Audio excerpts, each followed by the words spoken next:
Depaduk ialah pusat equestrian untuk aktiviti menunggang kuda di Bukit Fraser.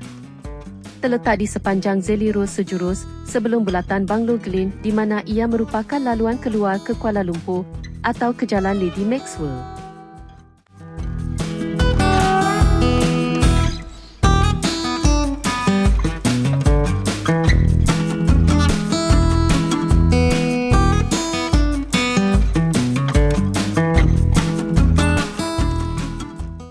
Pengunjung juga boleh menunggang kuda lumba yang telah bersara tetapi masih bertenaga mengelilingi padang kecil.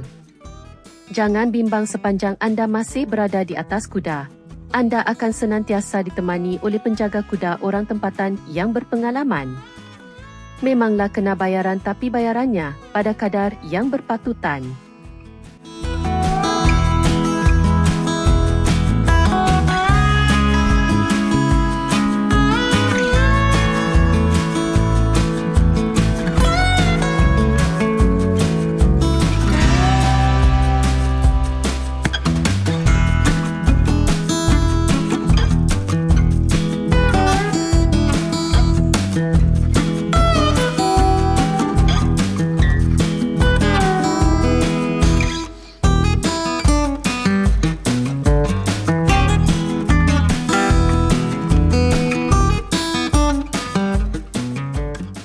Selain trik, ada taman kecil dengan bangku disediakan untuk tempat berehat boleh sambil menikmati kehijauan yang ada di sekeliling dan dibarisi dengan pokok konifer. Orang kita sebut pohon cemara.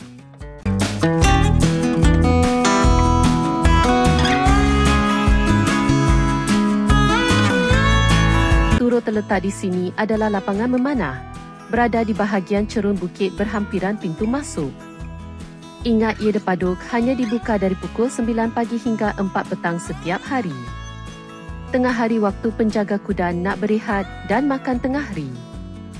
Jangan pula datang pukul 5 petang kuda pun nak berehat juga tau.